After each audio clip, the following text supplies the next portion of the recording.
નમસ્કાર. ગુજરાતમાં જે લોકો શિક્ષક બનવા માંગે છે એમના માટે એક મોટા સમાચાર છે. 2026 માટે ઉચ્ચતર માધ્યમિક શિક્ષક અભિયોગ્યતા કસોટી એટલે કે ટેટની જાહેરાત થઈ ગઈ છે. તો ચાલો આની બધી જ જરૂરી માહિતી આપણે એકદમ સરળ રીતે સમજી લઈએ. જે કોઈ ગુજરાતની હાયર સેકન્ડરી શાળામાં ભણાવવાનું સપનું જોઈ રહ્યું છે એમના માટે આ ખરેખર એક સુવર્ણ તક છે. તો ચાલો આ પરીક્ષાની આખી પ્રોસેસ શું છે અને કઈ કઈ માહિતી જરૂરી છે એના પર એક નજર નાખીએ. તો સૌથી પહેલો સવાલ એ થાય કે આ 2026ની ટેટ જાહેરાત એ છે શું? આપણે એ સમજવું પડશે કે રાજ્ય પરીક્ષા બોર્ડે આ જે ટેટ પરીક્ષા બહાર પાડી છે એનો અર્થ શું છે અને એનું મહત્વ કેટલું છે. જુઓ, ટીએટી એટલે કે ટીચર એપ્ટિટ્યૂડ ટેસ્ટ આ એક એવી પરીક્ષા છે જે ગુજરાતમાં હાયર સેકન્ડરી ટીચર બનવા માટેનો એમ સમજો કે ગેટ પાસ છે.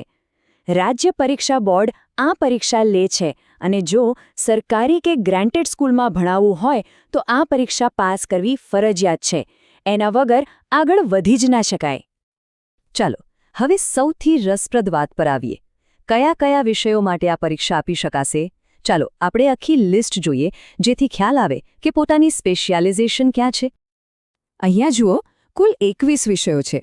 એટલે કે ગુજરાતી, હિન્દી, અંગ્રેજી જેવી ભાષાઓ તો છે જ, સાથે મેથ્સ, સાયન્સ, કોમર્સ, હિસ્ટ્રી જેવા મેઇન સબ્જેક્ટ્સ પણ છે.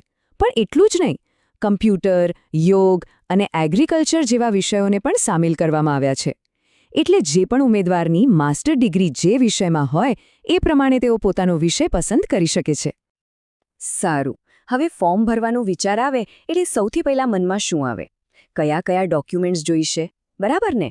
તો ચાલો ફોર્મ ભરતી વખતે કોઈ દોડધામ ન થાય એ માટે કઈ કઈ વસ્તુઓ હાથવગી રાખવાની છે એનું એક ચેકલિસ્ટ જ જોઈ લઈએ. ઓકે, તો સૌથી પહેલાં તો આધાર કાર્ડ તો જોઈશે જ.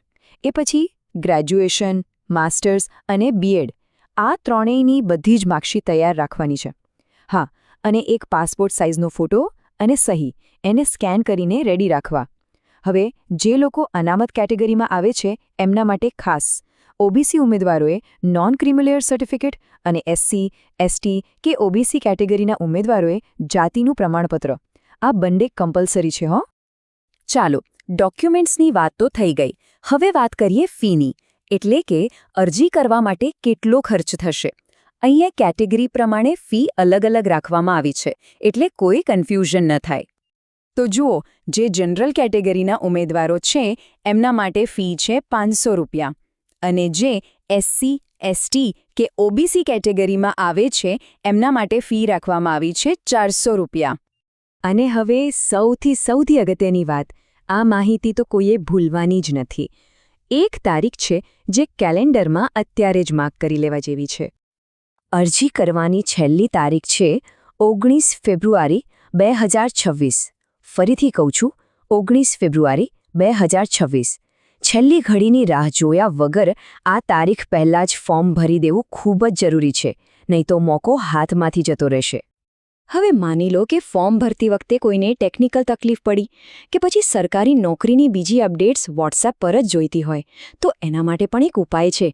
શ્રી તિરુપતિ ઓનલાઈન સેન્ટરનો આ નંબર છે 8001913005 જેના પર સંપર્ક કરી શકાય છે. તો બસ, હવે બધી માહિતી આપણી સામે છે. તો શું શિક્ષક બનવાના સપનાને હકીકતમાં બદલવા માટે, પોતાનો વિષય પસંદ કરીને આગળ વધવા માટે સૌ તૈયાર છે? યાદ રાખજો, આ તકને ઝડપી લેવી એ જ સફળતા તરફનું પહેલું અને સૌથી અગત્યનું પગલું છે.